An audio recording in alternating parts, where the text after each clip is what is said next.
quería agradecer mucho al museo la invitación. Bueno, nosotros, yo y María, mi mujer, fuimos a ver la colección ahora y es un poco asustador hablar de coleccionismo privado después de ver la colección que está en este museo. No sé si tengo mucho para decir, pero bueno, a ver, vamos.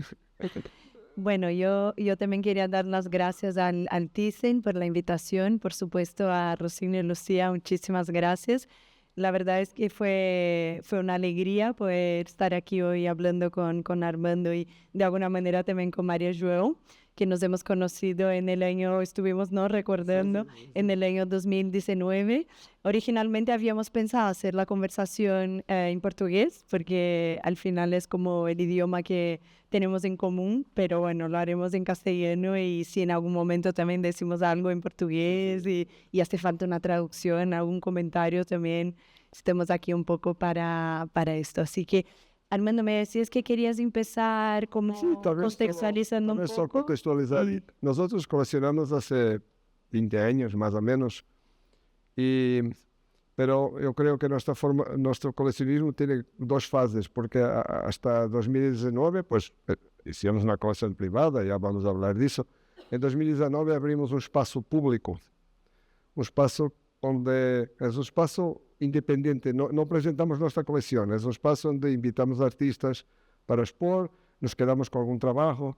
Entonces quería un poco solo, porque después durante la charla voy a hacer referencias a Rialto Seixas. La verdad es que quería solo presentar un poco lo que es el espacio. Este es un edificio en Lisboa, nosotros moramos arriba y tenemos un espacio que está abierto al público por debajo de nuestra casa. La verdad que es muy cómodo. Y el espacio abre una vez por semana, viernes, está abierto al público y los otros días está abierto por by appointment, como se dice, como se acostuma decir. Yo voy a mostrar la pieza de entrada de nuestro espacio y después, solo para que no conozca un poco lo que hacemos. Esa pieza ahí, esa pieza ahí es un Lawrence Wiener.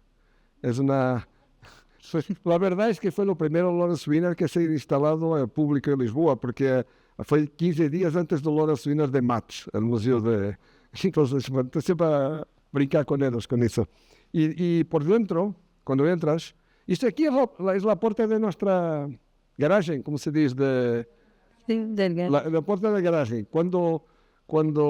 Bueno, es por donde salen los coches, pero cuando estamos abiertos al público, tenemos una pieza dentro, es una pieza de Julião Sarmento, es una pieza site-specific, es una pieza que se describe a sí propia, una pieza conceptual cuyo texto, na práctica, es la descripción de la propia pieza, ¿no? Y entonces, cuando tenemos, son neons, cuando los neons están conectados, estamos abiertos al público, cuando los neons están desconectados es na garagem. Es la entrada para los coches. Pero por eso no quería dar la idea que cuando hablo de coleccionismo es como si hay dos periodos, antes de abrirnos este espacio y una hora que está abierto desde 2019, habíamos hecho, no sé, 25 exposiciones ya, pero vamos a hablar de eso. Bueno, yo creo que podemos, antes de ir a Rialto 6 y a la colección propiamente Sí, claro. dicha, creo que es interesante y es una pregunta que yo la verdad es que no soy coleccionista. En realidad ya hice gestiones de colecciones públicas y privadas. Y una cosa que siempre me pregunto es cómo empieza una colección, ¿no? Y en el caso de una institución, pero también en el caso de una persona, y cuál es como el disparador. Y creo que podemos empezar la conversación incluso antes de esto, porque me has contado historias curiosas de tu infancia y tus primeros contactos con el arte. De hecho, cuando hablamos Armando y yo, me contó una anécdota que cuando era pequeño no tenía una relación tan cercana con el arte, no era algo que... No, la verdad. Sí, me has dicho muy poca, y que en realidad fue una de estas casualidades de la vida cuando tenías 17 años, ¿no? Sí. Si no me equivoco, que en una de estas cosas cotidianas dejó caer un vaso de agua encima de una colección de los fascículos de los libros de historia del arte de su madre, Sí, que a raíz de esto... recibía con los newspaper al fin de semana, ¿no? Sí. Sí, que fue... Entonces, bueno, en cuanto los tentaba secar, dry, cuando los tentaba secar con un secador de cabello, bueno, ia lendo, porque entonces ia lendo, entonces, y de facto me generó mucho interés ahí. Y, pero foi Una casualidad. Uma casualidade, me gerou um pouco, gerou uma certa curiosidade. Sí, sí, lo que me parece curioso de esta historia, que es como una anécdota que puede haber pasado con cualquiera, es lo que viene a continuación, ¿no? Sí, Que es como lo que me contabas, que tu acercamiento al arte se da a través de los libros, ¿no? Sí. De la teoría, que no es algo que se da a través de las obras, que empieza como... Isso é muito importante. Eu creio que tenho aqui uma Si nos quieres contar un poco... Voy a contar porque son dos libros muy importantes. Este acercamiento al arte por los libros tiene una historia, porque nosotros estábamos estudiando en Inglaterra en 95, 93, es verdad, 93. Y había visto un filme en televisión, una película. En esta película había un tío así que comentaba, criticaba las obras de arte de los otros. Agora sei que estava comentando coisas aí do período pós-expressionismo abstrato nos Estados Unidos. A mim me pareceu interessantíssimo, porque este tío entrava por aí fumando um cigarro grande e comentava sobre tudo. E me recuerdo bem bueno, esto debe ser una profesión muy interesante. Y cuando estaba a estudiar en Warwick, en Inglaterra, tenía un centro cultural muy bueno, con una librería muy buena. Y entonces estaba ahí a ver los libros más de ingeniería, porque yo soy ingeniero. Y me recuerdo de encontrar este libro, que está ahí, de la izquierda, que decía que no es de esta versión, es la versión más anterior, que después la perdí, pero la compré, ya está, que decía que eran los ensayos más importantes de lo crítico de arte más importante del siglo XX. Entonces me recordaba de esta película. Bueno, vamos a comprar esto para ver. Entonces, y la verdad es que lo empecé a intentar leer y no entendí nada, pero nada mismo, nada. Pues no entendía de qué obras de arte estaba hablando, no entendía por qué hablaba tanto de marxismo, porque no entendía la filosofía, las referencias filosóficas, no entendía las palabras, no entendía nada. Y como ingeniero me tornó un poco una obsesión esta idea de, bueno, está aquí, parece complicado esto. Y entonces, durante mucho tiempo, bueno, nosotros éramos estudiantes, pero compraba libros así de arte, pero de una forma muy aleatoria, sin mapas, nada, solo un poco de curiosidad, solo para intentar aprender algo. Y después nos fuimos a vivir a Londres, morábamos do outro lado de Tate, en Vauxhall, y ir a galerías de arte era la única cosa de graça para hacer, que no había que pagar en Londres, se pagar todo. Entonces íbamos mucho, vimos muchas exposiciones y muchas galerías, mucha arte. Y después, cuando volví a Lisboa, tenía un trabajo, yo era, ahora ya soy consultor de gestión, tenía un trabajo muy difícil. Durante muchos años un poco, iba a ver cosas, pero sí, no tenía mucho tiempo, la verdad. Y la verdad es que tenía estos libros, pero no entendía, continuaba a no entender mucho lo que estaba a ver, y había una cosa que me incomodaba bastante, es que cuando entendía alguna cosa que Greenberg, este crítico, decía, él tenía una opinión, decía, la pintura plana es buena y la que no es plana no es buena. Eso para un ingeniero estaba bien, lo entendía perfectamente, ¿no? Este es plano es bueno, lo que no es plano no es bueno. Bueno, a posteriori creo que podría ter pensado un poco más de que no podía ser así tan simples. Y entonces, muchas de las cosas que yo ia lendo eram dentro destes princípios pós-modernos, relativistas, de que vale mais ou menos tudo e nada tiene, não há certeza sobre nada. Então me incomodava muito, tinha sempre esta ilusão que havia de encontrar um livro que explicava, então, agora as coisas mais contemporâneas, as que são buenas e as que não são buenas. Uma ideia meio simplista, pero, bueno, totalmente imbuída do espírito modernista. Pero claro, era la idea del posmodernismo, es que no había forma de... Entonces no entendí mucho. Años después, cuando empezamos a coleccionar, que yo ya paso a hablar de eso, cuando empezamos a coleccionar decidí que había que dedicarle de verdad tiempo. Entonces me fui a ver qué libros había ahí con que se enseñaba arte en Colombia, en la Universidad de Colombia.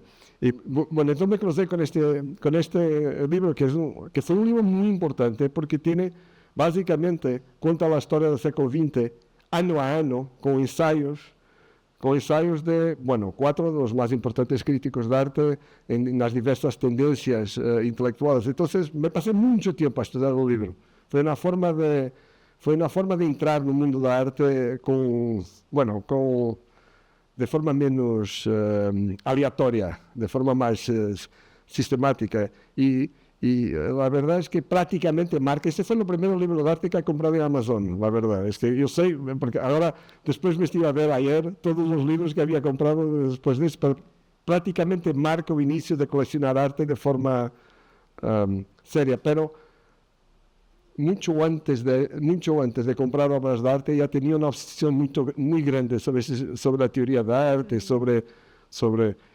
yo creo que es muy raro para los coleccionadores, porque normalmente es al contrario. Las personas empiezan a comprar unas obras de arte, se interesan, después empiezan a estudiar, pero para mí en particular seguiu un percurso muy bueno, pero también cuando empezamos a coleccionar arte era mucho más... Bueno, era más fácil, ¿no? Ya sabía más o menos lo que gustaba, lo que me importaba, lo que no, y lo que no importaba. Por eso, y aún hoy, yo siempre pienso que si tuviera que me separar de las obras de arte, de los libros de arte, pues eran las obras. ¿Te prescindirías de las obras? Porque siempre he tenido una relación muy fuerte con el pensamiento sobre el arte. Siempre me fue algo que me interesó muchísimo. Pero me parece súper coherente, ¿no? Que empezamos por ahí, porque también viendo tu colección y cómo ha ido derivando y el trabajo que vosotros dos también estáis construyendo y desarrollando en el contexto de Rialto, yo creo que tiene mucho de esto, ¿no? Es un trabajo que el foco principal no es el objeto artístico. No. De hecho, muchas veces yo veo que os interesa mucho más un arte más conceptual. Tenéis muchas piezas de vídeo, sí, tenéis muchas piezas. Por ejemplo, me has contado, y después quiero que cuentes a todo el mundo la historia de la 10ª obra. Pero quizás puedes empezar contándonos como... ¿Cuál fue tu primera obra o qué te llevó a comprar tu primera obra, tus primeras obras y cuándo te has dado cuenta de que querías comprar otras, ¿no? ¿Qué te llevó a esta primera adquisición? Eso fue tal vez en 2004, creo, 2003. Pero no era con espíritu de coleccionismo, era más porque me fui a una feria de arte o así, bueno... Esto es interesante, me recordaba los tiempos que vivíamos en Londres, porque nosotros teníamos vivido en Londres 10 años antes. Me recordaba los tiempos que vivíamos en Londres y había ahí una cierta idea de, bueno, ¿por qué no?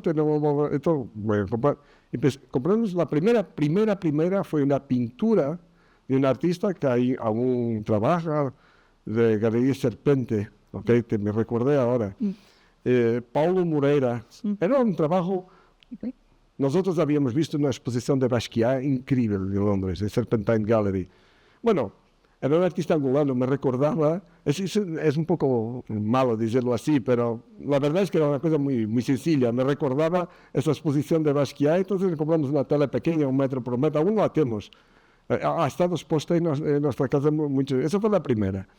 Pero no había ninguna relación entre mi interés teórico, la arte, y esas primeras piezas que compramos, porque eso tenía mucho un carácter más de decorativo. No había esa idea de coleccionar arte. Después empecé a ir a unas galerías de arte, pero también así un poco... sin gran commitment, la verdad, sin gran compromiso. La primera realmente, sí, que me recuerdo... Tal vez no sea verdaderamente la primera, pero la primera decisión como coleccionista, esa fue una pieza muy importante que yo tenía aquí. Yo voy a pedir disculpas porque la imagen no es buena, pero nosotros yo empecé a visitar una galería de arte, Cristina Guerra, una galería muy importante en Lisboa. Entonces Cristina, ia por ahí, y Cristina un día me preguntó, pero tú vienes aquí muchas veces, ¿quién es tú? ¿No hablas conmigo? Cualquier de vosotros que conoce el arte, que va a Lisboa, a la galería de Cristina, sabe que es así, que bueno, ¿quién es tú? ¿Por qué no dice? Porque, bueno, yo le dije, bueno, también no conozco a nadie aquí, pero me gusta bastante, pero conoces de arte. Entonces le conté esta historia de tener mucho interés en los libros de arte y comprar ahí una cosa u otra que no tenía nada que ver con coleccionismo. Entonces Cristina tiene una parte de galería que ella consigue cerrar. Entonces cerró y nos quedamos la tarde toda hablando. Y durante la tarde, Cristina me dice que, bueno, entonces vamos a hacer lo siguiente. Tú no compras arte y yo no te vendo arte ninguna durante 6 meses. Vamos solo, vas a ver cosas, te digo lo que tienes que ver y te dar aquí unos catálogos porque dice a Cristina que tiene un problema con la historia de arte. Es que los libros que tenían, bueno, iban até los años 60, 70, 80, pero yo no veía conexión ninguna entre eso y lo que veía en la galería. Entonces no conseguía hacer la ponte entre ese trabajo que ya estaba estudiado históricamente y lo que veía con los artistas más jóvenes o los artistas que Cristina representaba. Entonces me dio los catálogos. Ahora vas ahí, lees los catálogos. Bueno, claro que leí los catálogos muy rápido y me volví a ella. Entonces tivemos durante mucho tiempo muchas conversas sobre arte, mucho y yo tengo que agradecer mucho esto, Cristina, porque sería muy fácil empezar a vender ahí piezas buenas o malas o pésimas. Y bueno, pero de facto fue un periodo muy rico que no tenía nada de coleccionismo. Y estaba sentada enfrente a Cristina. Un día que le dije, bueno, Cristina, yo creo que estoy pronto para comprar una pieza y quería comprar esta, que estaba por detrás de ella. Es una edición, es una pieza de João Onofre, una pieza conceptual, porque es una fotografía de un vídeo de João Onofre. Y lo texto ahí es el certificado de autenticidad que está en la propia pieza. Entonces me pasó una pieza conceptual muy interesante. Cristina aún, esa es una edición, ahora tiene la misma pieza de nuevo, en el mismo sitio, por detrás de su silla. Entonces fue la primera decisión de decir, bueno, ahora ya puedo comprar una obra de arte. Ya, entonces esa fue tal vez la primera pieza de forma que la compré de forma más consciente como coleccionador. Pero tal vez la que ha hecho más diferencia es la que creo que está aquí, es esta. Fue la 10ª obra de arte que compramos, porque yo ia registrando las datas, entonces sé que es la 10ª. Me fui a una galería Graça Brandão, y yo había estudiado ya bastante un dúo de artistas portugueses, Gusmão y Paiva. Fue artistas muy jóvenes, tenían ido a Bienal de Venecia, tenían un trabajo muy complejo, muy baseado en filosofía. Es un trabajo con los libros, eran libros bastante complejos. Y no quiero interrumpirte, solo para contextualizar, João María Gusmão y Pedro Paiva han tenido una exposición aquí en Madrid en diálogo con el artista Alexandre Estrella. Esto creo que fue en el 2018 en la Casa Encendida. No sé si habéis llegado a ver este proyecto Luacão, que era impresionante. Luacão, voy a decir, Luacão ha sido la mejor exposición que he visto en mi vida. Una de las mejores que he visto en la vida. La verdad creo que fue un evento cultural y si hablo en Portugal toda la gente va a decir lo mismo. No, especialmente en Lisboa, ¿no? Porque ellos en Lisboa aquí era una institución, entonces después presentaron también la Cruz de Jaén. Pero en Lisboa era muy interesante porque transformaron una especie de almacén entero, ¿no? Era una exposición muy experimental. Vamos a hablar de eso después. Sí. Pero entonces, me quería comprar, son filmes de 16 milímetros. Es un filme, es una piedra, el tío está con una piedra en Angola, y está a filmar, y está a tentar encajar la piedra en las montañas que rodean este lago. Es una pieza totalmente... Es a philosophical play, un poco. Sí. Y es un filme de 16 milímetros. Entonces me fui a este galerista que no conocía, José Mário Brandão. Entré y le dije, bueno, yo vine aquí porque quería adquirir una pieza de Gusmão y Paiva. Él pensó que estaba hablando de una foto, no, quería mismo un film. Bueno, cosa que nunca le había acontecido. No, y es una película de 16 milímetros. Es una película de 16 milímetros, es algo difícil de mostrar, necesita una máquina y así. Entonces, bueno, él no quería acreditar, pero ok, vale, ¿quién eres tú? Y la escogí una pieza, esta pieza. Y al final, bueno, cuando ya tenía escogido la pieza, él me dice, Bueno, a Tate está pedindo a colecionadores que façam doações de peças de Gusmão e Paiva para a sua coleção. Eu disse, Zé Mário, isto é inacreditável, tu não me conheces de lado nenhum. Eu he entrado aqui e te comprei um filme de 16 milímetros, coisa que estou certo que nunca aconteceu em tu vida. E alguém que entra por la galeria e diz, quero comprar um filme. E agora estás-me a proponer doar o filme a Tate. Donar No mesmo ato consequente à aquisição. Estás-me a proponer doar a peça a Tate. Sim, porque é muito importante para a carreira dos artistas. Además, tu não tens uma máquina de 16 milímetros, nunca vas a mostrar isto. Nem sei por que queres isto. Eu disse, bueno, eu também não sei por que quero isto, mas a verdade é que estou de acordo que é uma peça muito importante, por isso... Y entonces apeló mucho al final. La 10ª pieza que compramos fue esta, y la 11ª fue otra película de 16 milímetros para hacer a Tate, porque al final lo que estaba... Y después, durante mucho tiempo, yo tenía esta idea que había que vivir con la pieza, pero montar una máquina de 16 milímetros no es, primero porque no hay máquinas, después porque no sabes montarla, porque avarían constantemente. Nosotros hoy en día tenemos una máquina de 16 milímetros, nosotros tenemos mucho trabajo de Gusmão y Paiva, muchos filmes, tenemos una máquina de 16 milímetros montada en nuestra sala. Bien. Pero me quedó, o sea, muchos años hasta que, porque tiene que ser un artista, ir ahí a montarla en nuestra casa. Nosotros somos muchos amigos, su atelier es a 100 metros de nuestra casa. Pero este sí fue un evento de coleccionismo quase institucional, porque aún hoy no entiendo bien, porque de facto si hay objeto artístico que es un poco difícil de vivir, de hacer algo con él, es un filme de 16 milímetros, no, pero nosotros fue la 10ª pieza que compramos, las otras eran muy básicas, de verdad, eran más decorativas, o sea, entonces fue realmente así que empezamos a coleccionar. Fue ya de aquí para frente, pronto, ahí ya fue serious business. Sí, es que creo que esta pieza es un marco. Primero, ya volveremos a João Maria Gusmão y Pedro Paiva, porque creo que son una pareja de artistas que, bueno, que tenéis muchos cruces a lo largo de vuestra vida y trayectoria en el sistema del arte. Pero yo creo que también es esto, es como un momento de giro, ¿no? De percepción también del tipo de cosa que a vosotros os interesaba. Y creo que hay ahí también un aspecto muy interesante que me has comentado, Armando, las veces cuando hemos hablado, que es esta especie de desafío o incómodo o casi buscar situaciones en las que no estás de todo a gusto, ¿no? Que tenéis como, que exactamente es todo lo opuesto, primero de las obras, como de la materialidad del arte, después esta cosa de buscar piezas para decorar la casa, es al revés. Me has contado que has tenido que cambiar como más de 50% de vuestra casa para acomodar una obra, o no, cosas que piezas que compres y nunca sabes si vas a verla, es como... Nosotros adquirimos mucho trabajo que está no limite de no gustarnos de ese trabajo.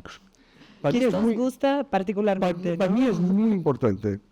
La forma que uno lo ve, aquello que yo gosto no produce trabajo. Es una idea científica, ¿no? Trabajo es gastas energía para mover algo. Entonces, son las piezas que te inquietan, que están en un límite entre que tú quieres o no quieres que elas façam parte de tu vida, que te geram una dificultad. Pero son esas piezas que de facto te hacen crecer. Bueno, algunas las adquieres y después, bueno, esta final no le gustaba mismo. Pero María tiene mucho, ahí lo interpreta mucho mejor que yo, tiene mucho más capacidad de decir, a ti no te va a gustar esto, pero vale. Entonces, siempre tivemos mucho interés en adquirir cosas que na verdade não tenho bem a certeza que me gustam. Não é totalmente... Aí, mesmo agora em nossa casa, quando começamos, tínhamos uma casa pequena, mas agora temos uma casa que foi comprada para poder ter algo mais de arte, pero que é por arriba de nosso espaço de Real de 6. Pero agora temos aí um par de paredes que es las paredes de teste. Cuando compramos una cosa así que a ver se va a esa pared y a ver cómo, a ver cómo marcha. A ver si sobrevive, que es una expresión que usamos mucho. A ver si sobrevive la pieza. A ver cuánto tiempo sobrevive. A ver, muchas veces, bueno, va sobreviviendo. Pero ese es un elemento muy importante de nuestro pensamiento de coleccionismo. Es una idea de desafío, de challenge. Uh-huh. Y también otra es la idea de vivir con las piezas. Uh-huh. Porque elas executam esse trabalho de te cambiar, de te criar desafio. Porque tu tienes que vivir com elas, que tienes que... Então, eu posso mostrar 2 ou 3 coisas que havemos vivido durante los... Isso é uma peça de Elaine Sturtevant. São 4 vídeos e esse perro vai correndo.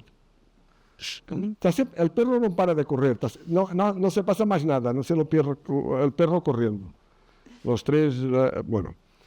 Esta pieza está tipo, yo seno aquí y la pieza está aquí. Entonces está mismo, María Madre pide para desconectarnos porque se queda, ¿cómo se dice? Queda mareada con el perro a correr. Pero, por ejemplo, cuando la metemos ahí, que es un sitio, bueno, es un sitio de comer todos los días, ¿no? No es un sitio especial. Me quedé, estaba con miedo de ver esto aquí. La facto es increíble. Está siempre conectada. Nosotros tenemos muchos vídeos instalados en casa. Hay momentos que tenemos muchos, otros menos, pero eso se conecta. Entonces, algunos de los vídeos se conectan automáticamente. A las 10 de la mañana se conectan, a las 10 de la noche se desconectan y cosas así. Entonces, la experiencia de vivir con una pieza difícil, porque es un perro, no es nada, es una experiencia muy... Es también interesante ver la reacción de las personas cuando entran, porque para nosotros ya ni notamos que está ahí, pero las personas las son muy extraño que está este animal aquí constantemente. Además que tenemos 2 perros reales que habitan este mismo espacio, entonces, bueno, Sí, que están viendo se la piensa que obra. estamos focados en perros, pero no. Ese es un ejemplo, por ejemplo. Esa es una pieza de Matt Mullican, es una mesa, es grande, es una mesa grande con estas bolas de vidrio. Cuando la instalamos, nuestra casa era bastante más pequeña de lo que era hoy, entonces estaba enfrente a puerta de entrada de la cocina. Y de facto había que, bueno, incomodaba, no había espacio para la pieza. Lo tivemos instalada mucho tiempo, la verdad. Nuestros hijos eran muy pequeños, era buena por los hijos porque al final nunca se iban. Talvez a mais complexa, eu diria, isto é uma instalação de João Penalva. Para mim é uma das melhores peças de Penalva. Penalva é um artista português, já maior, que tinha hasta muito pouco tempo na galeria em Londres. Sí, vive en Londres desde Sí, hace viví en Londres mucho tiempo. Esta pieza es una pieza muy importante de Penalva. Son 2 vídeos, un texto y un sonido. No vídeo, lo más importante es Walenda, era un grupo de, ¿cómo se dice las personas que son rope walkers, que caminan en las cordas? Sí, en las cuerdas. Funambulistas, en portugués se dice funambulistas. Este es un vídeo de un evento en que él cayó y muere. Entonces, la pieza, él cae mismo, se ve el empezar a caer. Y el otro vídeo, ese pequeño azul ahí,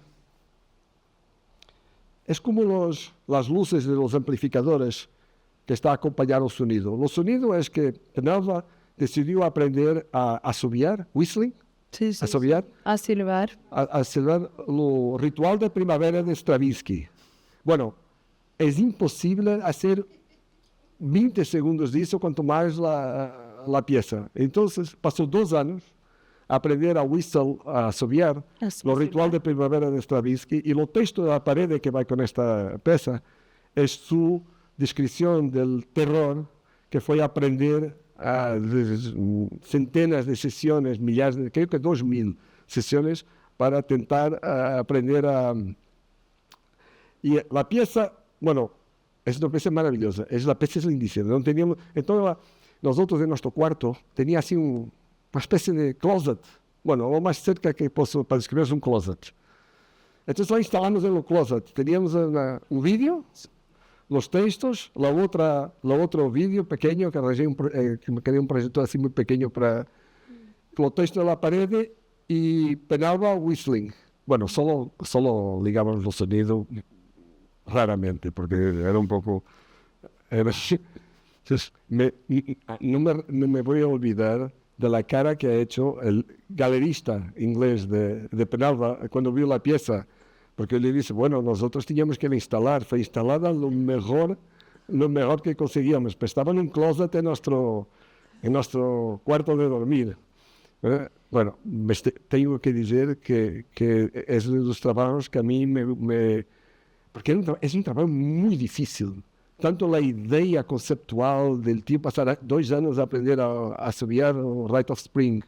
Y vivir con la caída. Y la caída. Por ejemplo, nosotros teníamos otra pieza, la última, Sobrevivir. Esa es una pieza de sonido de Angela Ferreira, que también estaba en nuestro cuarto. Entonces, yo estaba siempre intentando inventar formas de ser fácil conectar las piezas. Yo como soy ingeniero, entonces consegui descobrir una forma de carregar un botón, un comando y aquilo conectaba tudo. Técnicamente funcionaba más o menos. Hoy en día es muy más fácil. Mas entonces para nosotros, esto para resumir, estaba aquí só dar uns exemplos, para nosotros esta idea de las piezas hacer en trabajo, de vivir con las piezas, de te forzar a instalarlas lo mejor que consigas en un espacio doméstico, ¿no? Al tiempo nuestra casa era normal.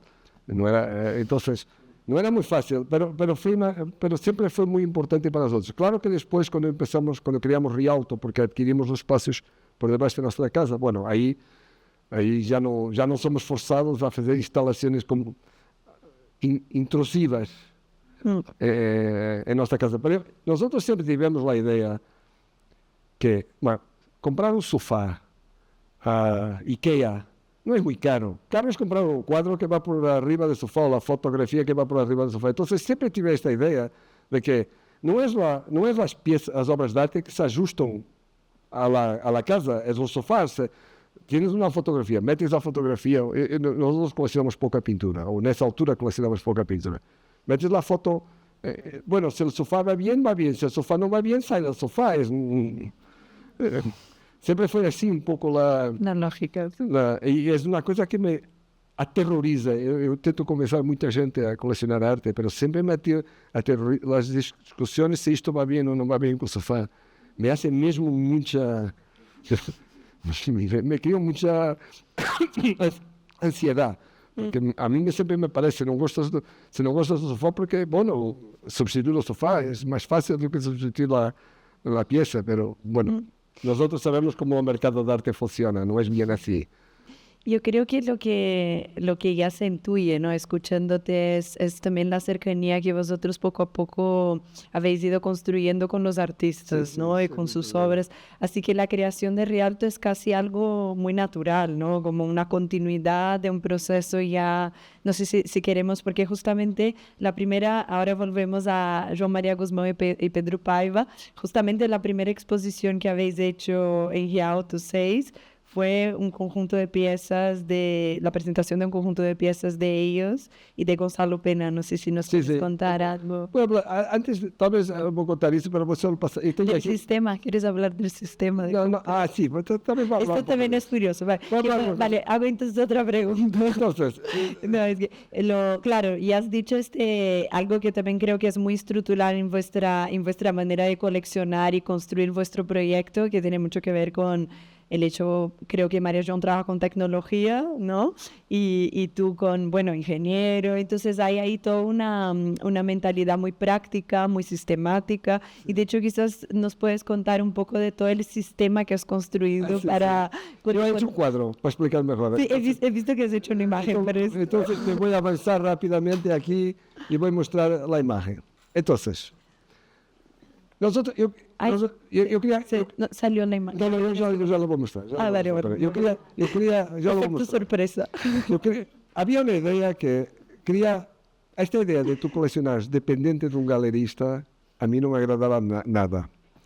Y de facto, bueno, yo viajaba mucho, pero y a muchas ferias de arte, pero hay millares de artistas. ¿Por dónde empiezas?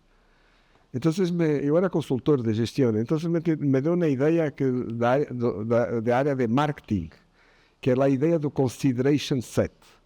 Quando vosotros vão comprar um coche, vão adquirir um coche, há um conjunto de marcas que consideram. No son todas, pero solo típicamente las personas tienen 4 o 5 marcas y escogen entre su consideration set. Entonces, es una buena idea, vamos a hacer un consideration set de artistas. Entonces, entonces, hacía mucho gathering de información de bases de dados. Yo soy un gran fan, soy mesmo y puedo hablar con mucho detalle sobre cómo funciona para mí uno de los activos más importantes del mundo del arte contemporánea, que es una base de dados llamada Artifacts. Eu posso, se alguém tiver uma pergunta, eu posso falar muito disso, porque tenho bueníssima opinião sobre isso. Tenho bueníssima opinião sobre um trabalho muito sério que he hecho aí. Então, na altura comprei a base de dados. Bueno, paguei, não sei, mais do que uma obra de arte, custou 3 ou 4 mil euros. Hoje é impossível. Mas na altura, havia 100 utilizadores ou assim, não tinha. Entonces compré a base de dados e mais gallery listings e ha hecho un Excel. Un Excel que tenía, bueno, Excel tenía, era un proceso automático, entonces tenía muchos artistas, millares de artistas que salían de Artifacts. Y después me creé un algoritmo. Y el objetivo del algoritmo era seleccionar 100 artistas para estudiar. No era seleccionar los artistas que quería comprar, no era eso, era seleccionar 100 artistas para estudiar. Con os critérios, que tipo de galerias, que para investigar más a fondo, ¿no? Etc. Que Artifacts tiene una característica muy importante, que no tiene nada que ver con el mercado de arte, tiene todo que ver con el currículo curatorial de los artistas, no tiene nada que ver con precios, nada de eso. Entonces, bueno, creé una base de datos. Entonces, entonces seleccioné los artistas y después enviaba emails por las galerías para pedir información y para empezar a estudiarlos de cada vez. Y a muchas las ferias de arte. Para mí la hora mejor en las ferias de arte es las últimas 2 horas. Cuando los galeristas han vendido todo que hay para vender, ya no hay nadie que compre arte a las 2 horas finales de arco en Madrid, nadie compra arte. Entonces, me sentaba y decía, bueno, yo estoy ahí, me interesa mucho. Pues me voy a contar una historia real. La primera o segunda vez que fui a Basel, en mi topo de mi base de dados estaba un artista, Alicia Quaid. Estaba Alicia Quaid. Entonces, bueno, me estudié a Alicia Quaid y quería tener una pieza de Alicia Quaid. A la altura era muy poco conocida. Hoy es una artista que tiene muy recorrido. Entonces fui a hablar con el galerista, pero tenía que ser una pieza muy barata porque no tenía forma de comprar nada muy caro. Entonces me compré un vídeo. Queríamos un vídeo de Alicia Quaid. Entonces, bueno, ella después no ha hecho más vídeos, pero tenemos una pieza que ella siempre utilizaba ese vídeo para montar sus exposiciones. Bueno, nosotros, al final con este proceso, tenía ahí muchos nombres, fue así que decidimos estudiar Tillmans, que tenemos una colección de Wolfgang Tillmans relevante de fotografías, Cory Arcangel, que es un artista que trabaja mucho con vídeo, con consolas de juegos. Tenemos una pieza histórica de Cory Arcangel, una consola de juegos. Ryan Gander, Jonathan Monk, Elmsgreen Darkseid, Aaron Misa, Cyprien Gaillard, que es un artista de vídeo absolutamente increíble. Tatiana Trouville, Ryan Trecatin. Son artistas que están en nuestra colección y que, bueno, por suerte o no, estaban en el Consideration Set. Entonces, tenía una abordaje de coleccionar muy independiente de las galerías, porque había muchas exposiciones, pero tenía un cierto rigor en intentar solamente coleccionar los artistas que estaban en Consideration Set. Por mucha suerte, los 2 artistas portugueses que estaban no topo era Gusmão Paiva y João Onofre. Entonces también, bueno, encaixaba. Creo que será al contrario. Creo que estaba construyendo un algoritmo para que a algunos artistas que yo ya conocía. Pero, ¿y no te dejaba sorprender, Armando? O sea, ibas a Basel y te encontrabas una exposición y te encontrabas con una obra en una bienal, te encontrabas con una obra, un artista. Es que en Basel es imposible. Es que es imposible hay millares de obras de arte, ¿no? Es como... Sí, claro que sí, pero estás mirando una obra de arte, miras así y hay otra ahí, entonces tienes que empezar por algún lado. Entonces esta idea de reducir o mundo da arte a um número manageable. Claro que había muchos artistas que no gustaba nada, pero eso no es relevante. Nosotros también no coleccionábamos así tanto, entonces, bueno, encontrar 10 que gustaban ya era... Y era mucho... Y había otra cosa que era muy relevante. Cuando se va a comprar una obra de arte, el galerista siempre dice que el currículum del artista es increíble. Bueno, ¿por qué? ¿No? Porque hay millares de sitios para hacer exposiciones no mundo. ¿Por qué hacer exposiciones aquí es mejor do que hacer exposiciones ali? Entonces, necesitaban una forma mínimamente objetiva de decir, bueno, expor a Tyson, el Museo Tyson es mejor do que expor en la Casa Encendida. Había que haber alguna... Entonces fue un poco la forma como reducir el mundo del arte a un set manageable para se poder estudar. Bueno, yo ya no hago eso hace 10 años, porque después empiezas a conocer y ya sabes lo que gustas y pronto, ya sabes lo que te interesa y no he hecho más eso. Pero en el inicio fue mesmo muy relevante, porque tornaba muy fácil hablar con las galerías. A mí me interesa este artista, pronto, Era más fácil acercarse. Era más fácil acercarse, era mucho más acotado. Sí, era todo más acotado. Era una cosa pequeña, había 1 o 2 artistas de cada galería y pronto, era así que era mucho más... ¿Y nos quieres contar de algunas de las otras obras que has traído? Sí. Nosotros siempre tivemos mucho interés en piezas que tienen una característica fenomenológica, que mexen con el cuerpo, que te crean un disturbio. Entramos una vez fue la segunda exposición de un artista que hoy en día somos muchos amigos y es un grande artista, en mi opinión, Igor Jesús. Es un artista muy joven, aún muy joven, pero eso ya fue hace, no sé, 10 años, 8 años. Entramos en una exposición en Galería Filomena Soares. Esta pieza tiene 3,5 metros probablemente, y esta tiene para ahí 2 metros.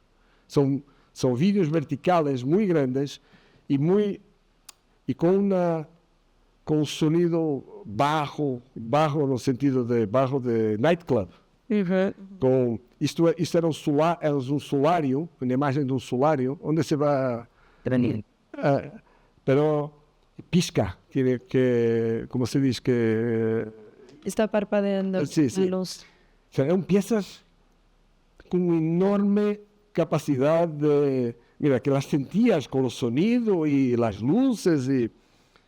Bueno, es que fue una experiencia fenomenológica inmediata. Fue la primera y única vez, es muy raro nos compramos piezas así de intuición, directas. No conocía al artista en nadie. Compramos la exposición entera. Fue la única vez y porque había una idea de que aquello tenía que existir completo, integral, como estaba montado. Pues después me torné... Después nos tornamos muito amigos y la verdad es que Igor ha hecho exposiciones a Rialto, pero aquí había un interés, siempre tivemos un interés en piezas que ocupan mucho espacio sensorial. Mental, corporal. Sí, a mí me gusta mucho el vídeo porque el vídeo se ve en una sala oscura, se ve de pie, no es algo de entertainment. Tú no ves un vídeo de arte como ves una película de Netflix. Aliás, es un error terrible instalar un vídeo en la misma televisión que ves la Netflix. Es un error grande porque tu postura mental cuando estás a ver Netflix es ser entretenido. Y tu postura cuando estás a ver un vídeo es totalmente distinta. Entonces, nosotros en nuestra casa instalábamos vídeos, podemos instalar vídeos en cualquier sitio, ¿no? Por debajo de una escada, una escalera, en cualquier sitio que no sea apropiado para ver televisión. Aquí lo estabas ahí, una pantalla pequeña, pronto ahí, o por detrás, ahí a entrada del baño o algo así. Entonces siempre instalamos... Pero siempre fue muy importante para nosotros esta cuestión. Por ejemplo, tenemos hoy en día nós temos vários trabalhos que têm este tipo de... Este aspecto instalativo, Este ¿no? aspecto Es que instalativo. hay un carácter instalativo también Sí, muy presente esas en son dos vuestra peças colección. muito grandes de Tillmans. Bueno, tivemos sorte de encontrar Tillmans, aún era gerível adquirir peças de Tillmans e para mim conecta muito com o trabalho de Igor. Tillmans era um tío que fotografava a vida noturna em Berlim. E su trabalho começou a ser conhecido porque era um fotógrafo de nightclubs que publicaba fotografias em magazines que documentaban la vida nocturna. Entonces se tornó una especie de icon de la cultura joven. Y las piezas de Tillmans son algunas muy difíciles. Tienen sus amigos desnudados, son piezas, algunas mesmo muy difíciles. Y por ejemplo, esta pieza, este hombro, I don't know what to say this. Nosotros la tuvimos en nuestra sala mucho tiempo, pero es una pieza de 2,20 metros, entonces es que ocupa mucho espacio visual y la piel, se estás a ver los efectos, no es algo estéticamente pleasing. La verdad, muchas de las piezas de Tillmans, que es algo que siempre nos interesó mucho, son bastante estéticamente y Tillmans también tiene piezas muy bonitas, muy estéticas.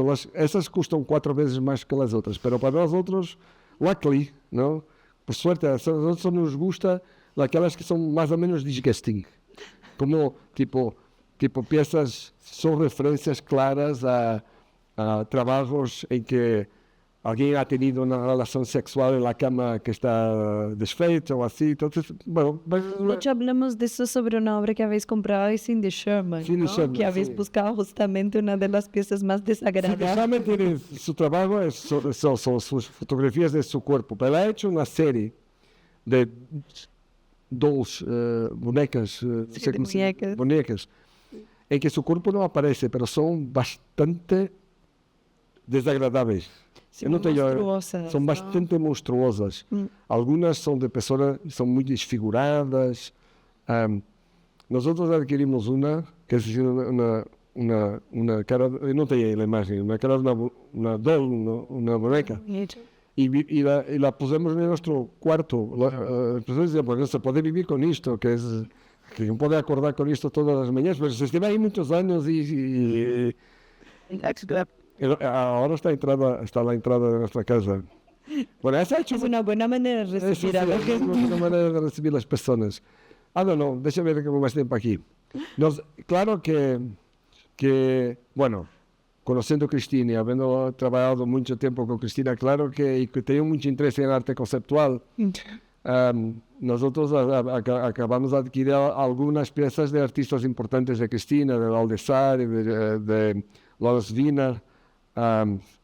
Bueno, yo tenía con Cristina un acuerdo sobre Lawrence Wiener que ella siempre me decía, bueno, un día, solo para decir que no conoce, las piezas de Lawrence Wiener son una frase, una escultura, pero es una frase, Sí, es una frase, un texto. es un texto. Sí. Entonces, la idea es que cuando tienes una pieza de Lawrence Wiener, pues colocas el texto en la pared, no hay más que eso, es un texto. Y además lo colocas el tamaño que quieras. Originalmente Lawrence Wiener ni siquiera existía en las colores. Podías escribirlo como la quieras, pero después se tornó un poco más, voy a usar una expresión, aburguesado, pero Lawrence Wiener esteve en nuestra casa para instalar una de las piezas que tenemos de Lawrence, pero en la altura le pregunté, porque su trabajo original, las piezas eran typewritten, no había nada estético. Le pregunté y él dice, bueno, hay que vivir y a las personas les gusta más. Vale, sí, vale, pero nos dice, para mí es igual que sea un typewriter o que no las quiero es con colores con mal gusto. Entonces yo les recomiendo colores y así, que para no haber instalaciones malas. Pero que no, pues, claro que es un trabajo difícil, es un trabajo caro además, es un artista importante. Pero al final te compras una cosa, tienes un certificado y produces un vinil en español. Vinilo.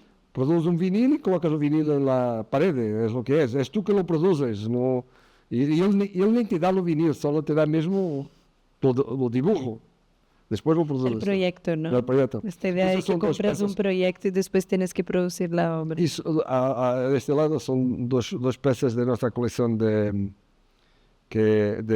Baldassari. Estos son las primeras peças que yo había dicho que en nuestro Consideration Set había algunos artistas que estaban muy bien. Entonces, que estudié con mucho gusto. Ryan Gander, Jonathan Monk. Esta es una pieza con sonido de Ryan Gander. Ahí son los óculos de Harry Potter. Y esta es una pieza de Jonathan Monk. Jonathan tiene un trabajo muy referencial a la historia del arte.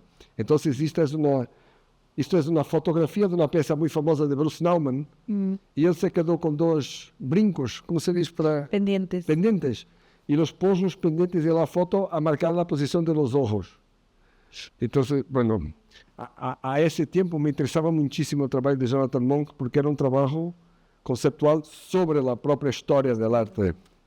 Fue la primera pieza de Jonathan Monk que compramos. También, con el tiempo, fomos adquiriendo instalaciones grandes. Esta es una instalación de Jonatas de Andrade. Que es un artista brasileño que va a tener una exposición en Conde Duque pronto. Entonces, terminamos adquiriendo esta es una instalación muy grande, que es un trabajo muy importante de él, que es el Museo del Hombre del Nordeste. Son muchas piezas y, bueno, es un trabajo también que tiene temas de gender muy... Sí, es muy conceptual muy también, conceptual, ¿no? Aunque sea muy instalativo, parte de todo un llamado y una investigación de archivo de todo un imaginario de lo que es la construcción del hombre del nordeste de Brasil, ¿no? Aquí una cosa importante también. Este es un artista que creo que hay varias colecciones en España que tiene este artista, Adam Pendleton, porque Pedro Serra representaba a Adam.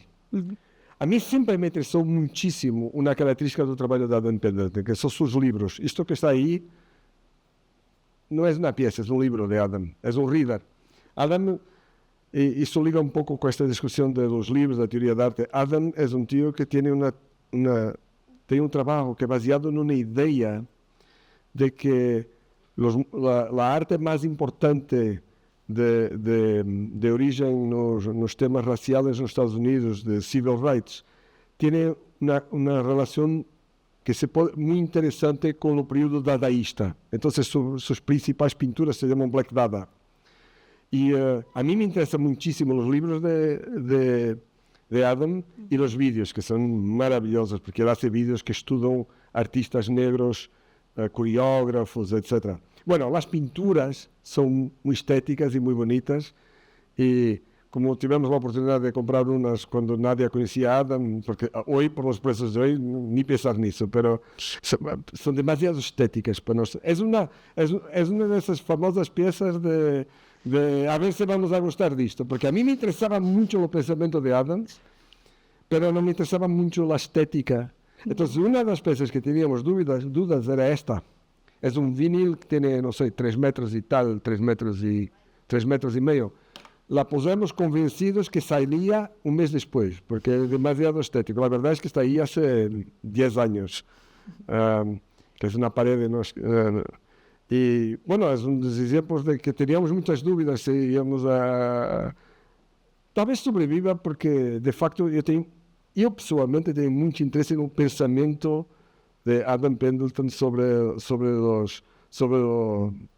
la historia del modernismo en los Estados Unidos, vindo de artistas negros, sobre o jazz experimental, la dança, y mucho de la literatura.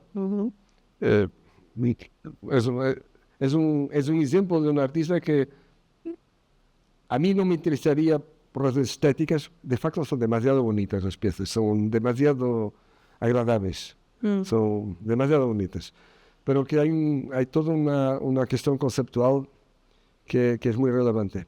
Más recientemente, porque nosotros no comprábamos pintura, más recientemente decidimos, dar una hipótesis a la pintura. Entonces, una de las primeras pinturas así más importantes que compramos fue un artista, Werner Büttner. Es un artista alemán, histórico, es un artist. E vamos fazer uma exposição em Rialto 6 agora, em maio. Se vão por lá com Lisboa, vamos ter uma exposição de Butner aí. E agora já só mostrado mais uma pintura. É Jorge Queiroz. Verdaderamente, la primera pintura que nosotros habíamos adquirido, y fue hace mucho poco tiempo, porque es de 2021, que ha puesto en la pared, y el día siguiente, acordé por la mañana, fui a ver la pintura y me dice, está a gusto. Sí, realmente de corazón. Bueno, nos tornamos muy amigos de Jorge Queiroz, él ha hecho una exposición con Oscar Rialto, pero nuestra relación con pintura es bastante... Talvez eu costumo fazer it's a joke, pero talvez haya lido tanto que a pintura estava morta que lo acreditei, pero agora talvez nos esteja a prestar um pouco mais de atenção, pero nosotros tenemos uma percentagem de pintura baixíssima em nossa coleção. Tenemos hecho muitas exposições de pintura em Rialto 6 agora, porque tenemos muitos artistas jovens que tienen mucha opinión.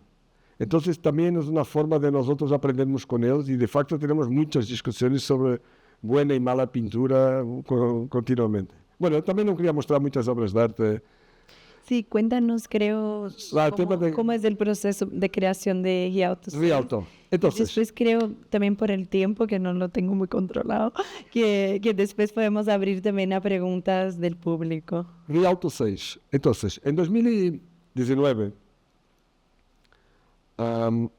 nosotros íbamos comprar un conjunto de filmes de 16 milímetros de Gusmão e Paiva e estávamos com a galeria, com eles, e eles apareceram com uma lista, porque eu queríamos comprar 3 ou 4, então queríamos que tivesse uma relação, e apareceram aí com uma lista de películas, e les perguntamos, pero ¿por qué esta? Porque es una idea para una exposición. Y nosotros teníamos adquirido los espacios por debajo de nuestra casa. La verdad es que no sabíamos lo que íbamos a hacer con él, podíamos poner unas obras de arte, pero lo que queríamos mismo es no tener vecinos de Airbnb, porque es una zona nos vivimos en una zona muy red light en Lisboa, y habíamos tenido experiencias de Airbnb años antes que eran bastante surreales. Vamos a poner así un tema artístico, una expresión artística, porque nosotros vivimos, esto que voy a decir ahora es muy importante por una expresión que habíamos hecho, nos vivimos mismo en el centro de la comunidad travesti que trabaja en la calle a Lisboa, mismo tipo a nuestra puerta mismo. Entonces, teníamos ahí ese espacio y lo único que queríamos era evitar que aquello fuera un Airbnb. Entonces, ellos dijeron, bueno, esto podría ser una exposición, y nosotros decimos, bueno, tenemos un espacio ahí por debajo, porque no hay una exposición ahí. Y como son unos tíos muy conceptuales, esta idea de hacer una exposición con un coleccionador privado, no sé si demoraron mucho tiempo a decidir que... Hicimos la exposición y creamos una regla. Ok, vosotros hacéis la exposición, pero como nuestro espacio tiene varias áreas, vosotros hacéis la exposición, pero que tienen que invitar a un artista para expor con vosotros, que así, por lo menos, conocemos más al artista. Entonces, ellos invitaron a Gonzalo Pena, que tiene un trabajo de dibujos,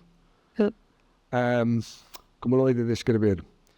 Extremamente obsesivo, de una escala muchísimo intelectualmente profundo, pero con los dibujos, algunos no se pueden mostrar a crianças bueno, debía ser a más de 18 años de edad la exposición, muchos mesmo.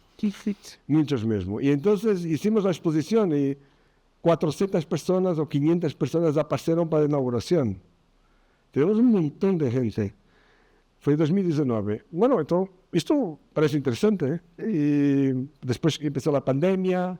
Durante la pandemia acabamos de hacer unas exposiciones, yo puedo mostrar las imágenes, acabamos de hacer unas exposiciones de nuestra colección porque no había forma de hacer exposiciones de invitar a artistas a...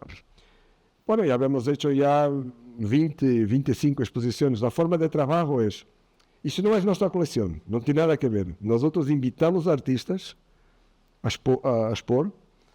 Típicamente tenemos una discusión para hacer, si fuera un artista portugués es un poco distinto de un artista internacional, para discutir algún proyecto extraño que nunca les han tenido oportunidad de hacer, y hacemos vamos dizer, mega produções. A produções, eu já vou mostrar nas imagens. Para ser coisas que os artistas, em geral, não teriam hipótese de ser. Tipicamente, invitamos artistas já com uma carreira estabelecida para hacer coisas distintas.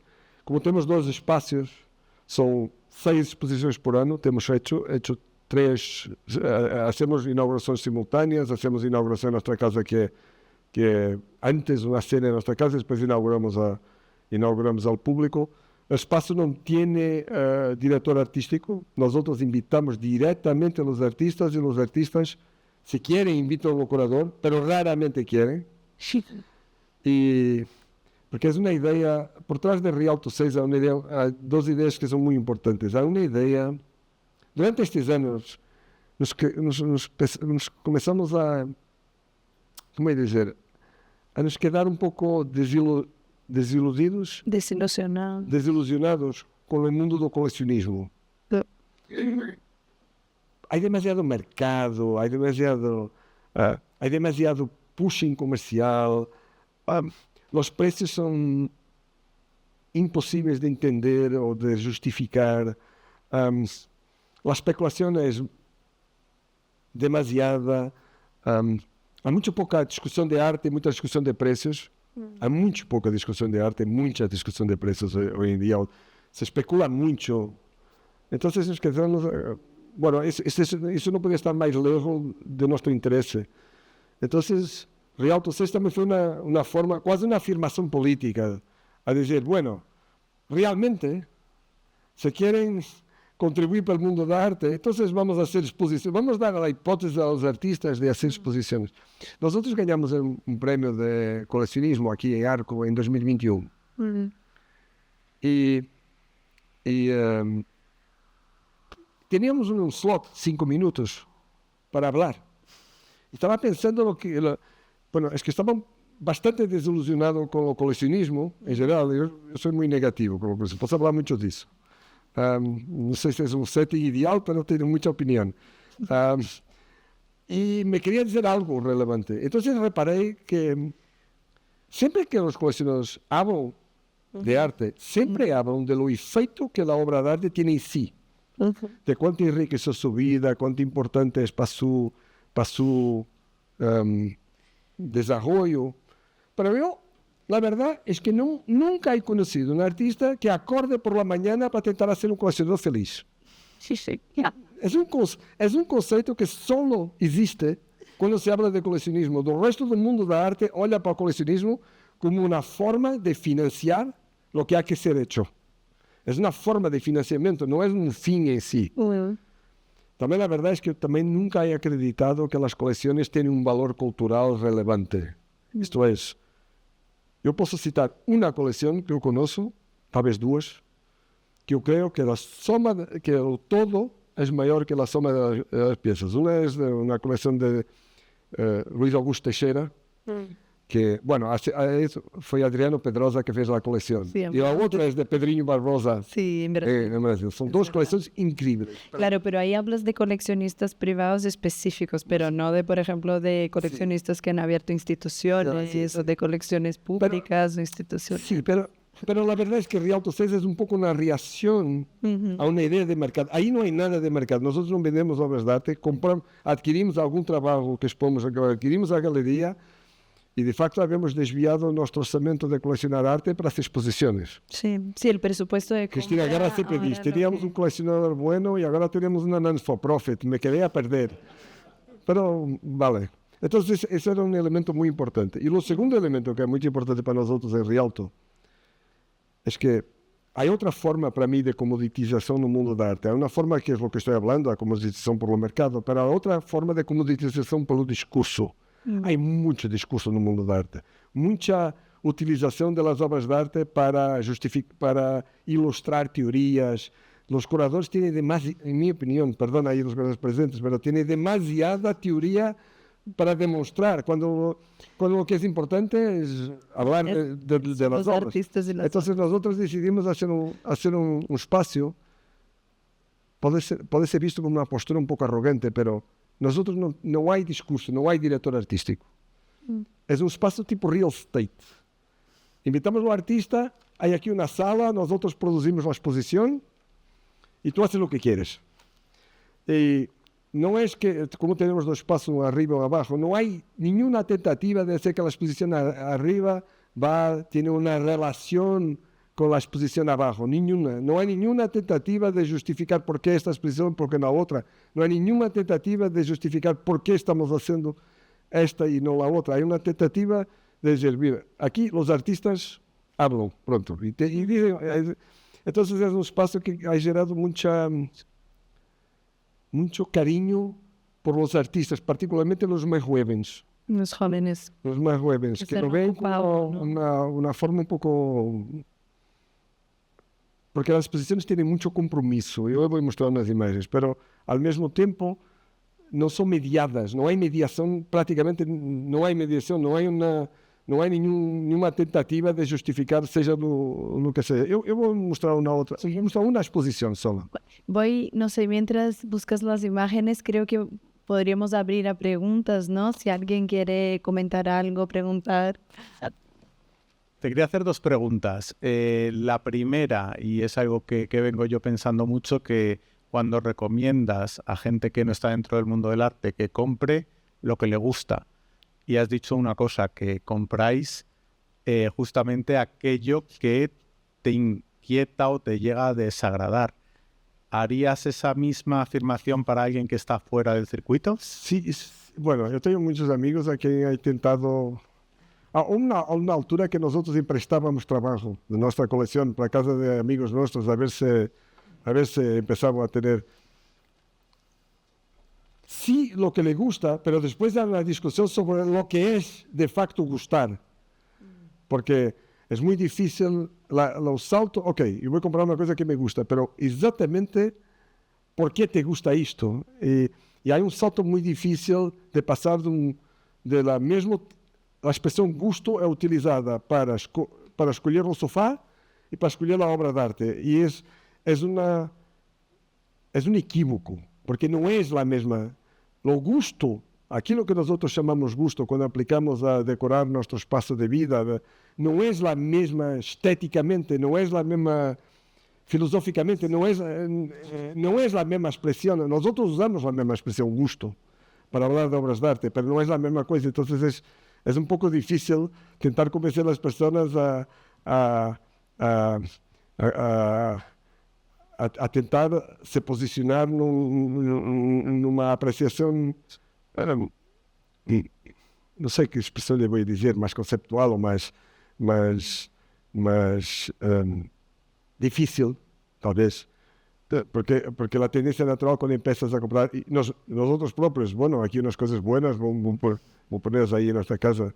Portanto, pero sí, nosotros hacemos mucho esfuerzo para convencer a nuestros amigos a comprar arte, pero es un trabajo muy difícil, con poca tasa de suceso. Y la segunda pregunta era si nos podías dar alguno de los inputs que metiste en ese logaritmo para conseguir los 100. Ya no hay... Interesante. Yo ya di un input. Eu não quero estar aqui a hacer publicidad. El currículum, ¿no? No, yo no quería estar aquí a hacer publicidad, pero yo creo que hay una base de datos que se llama Artfacts, que es un tema muy serio y que no tiene nada que ver con el mercado de arte y que para mí es lo único source of information en el mundo de arte que es una forma de tentar entender lo percurso, a carrera de los artistas de forma que no tienes que preguntar a un galerista, ¿no? Es una forma más o menos... Yo creo que es una herramienta muy importante para entender... Lo tío que creó Artfacts quería crear un algoritmo, es un ranking, para tentar hacer correlaciones con los precios de mercado. Guess what? No hay ninguna correlación. El GR Artefacts hace no sé cuántos años nunca ha conseguido hacer Ahora he lanzado otra empresa para tentar esa correlación, pero Artefacts se tornó una base de datos muy importante con los currículos de los artistas, a donde hemos expuesto. Bueno, me quedaba algún tiempo, pero yo creo que es una forma muy práctica de decir, bueno, quiero estudiar 10 artistas, ¿no? que estejam a ser muy ahora muy apreciados por curadores. Es una forma muy fácil de descubrir. Para mí ahora ya no uso mucho, pero había un tiempo que usaba mucho. Gracias. ¿Alguna otra pregunta? Yo, Armando, mira, te quería preguntar, yo no estaba en Rialto 6, pero ¿qué espacio, cuántos metros cuadrados tiene de espacio? Tal vez 351 y 158. Yo voy a mostrar aquí una otra exposición de Rialto 6. Fenomenal. Voy a mostrar aquella que ha hecho, tal vez la más importante que nosotros hicimos, que es nuestro espacio más pequeño. Entonces, nosotros decidimos hacer un dúo de artistas de la comunidad LGBTI. Nos ha enviado un libro, que era un estudio sobre la comunidad travesti en nuestra rua. La verdad, en nuestra puerta. En la calle, sí, en la puerta. En nuestra puerta mesmo. Bueno, es un estudio incrível, un estudio sociológico incrível. Y yo le envié un WhatsApp y dije, mira, entonces, pero tal vez haya aquí un proyecto. Entonces, durante un año y medio, habíamos discutido cómo hacer una exposición para celebrar la comunidad travesti que trabajaba en la calle, en nuestra puerta. Y entonces ellos hicieron, este es lo espacio más pequeño que tenemos. Ellos hicieron un setup, le voy a llamar una pieza. Eso esteve agora a mostrar en Serralves hace poco tiempo. Y invitaron performers de la comunidad que hacían performance todos los viernes. Empezamos a las 3 de la tarde, terminamos a las 7:30 de la noche, todos los viernes. Y nosotros montamos... Es una paraje de autocarro, de autobús. Entonces los artistas... bueno, voy solo a mostrar una de las performances, aquí porque se ve bien. Esto que tienes aquí, no se ve esta imagen. Estaba lloviendo dentro. Se instaló un sistema de rega, Sí, que estaba conectado. Entonces, cuando entrabas para ver las performances, al fin de 10 minutos, estabas ensopado, que llovía mucho adentro. Bueno, nosotros al final de cada performance tirábamos 400 litros de agua de ahí. Y entonces, durante 3 meses, teníamos performances, eran performances increíbles. Algunas eran realmente, porque eran performances de longa duración, que estaban horas performando, que eran a veces visitantes que no a veces estaban siempre performando continuamente debajo de la lluvia. Y era una cosa muy emocionante. Y durante meses estivemos ahí, todas las tardes teníamos la comunidad LGBTI toda a asistir a las performances. Entonces, fue algo mismo muy especial. Y bueno, eso marcó mucho la forma como las personas ven nuestros espacios. Y es un ejemplo de algo que sería completamente impensable. Bueno, Serralves lo ha hecho, yo soy miembro del board de Serralves, entonces voy a hablar con Serralves lo ha intentado hacer, pero es difícil porque, bueno, hay todo un conjunto de razones de seguridad porque no puedes hacer eso, ¿no? Está oscuro, las personas pueden caer, partir una pierna, hay todo un montón de razones para no hacer. Pero nada de esas razones tiene algo que ver con arte, tiene todo que ver con... Y fue algo que nos involucró muchísimo, porque fue una exposición muy compleja de montar, muy difícil de montar, que los artistas hicieron mucho trabajo y que cambió totalmente la imagen pública que los artistas tenían, porque después de eso, con esa exposición, fueron a trabajar con la galería, tenían venido muchísimo trabajo, hicieron una especie de Serralves, parcialmente vaciada. Y esa exposición tenía unas piezas muy interesantes. Ellos hicieron una pastelería, pastelería. Sí, una pastelería. Entonces hicimos una pastelería cuya la idea era transmitir un poco la idea de la pasaje del tiempo. Y María João, que ahí trabaja en tecnología, hace una parcería con una universidad en Portugal que trabaja con fungos. Entonces, los bolos, los cakes, fueron inoculados con fungos. Y a medida que el tiempo iba pasando, la pastelería se quedó así, con esta imagen. Pero era una relación conceptual directa, casi obvia. Bueno, con el SIDA, con todo esto. Con la pasaje del tiempo, con el problema de la SIDA, con la pérdida de la vitalidad de la juventud, porque estamos hablando de trabajos del sexo. Entonces,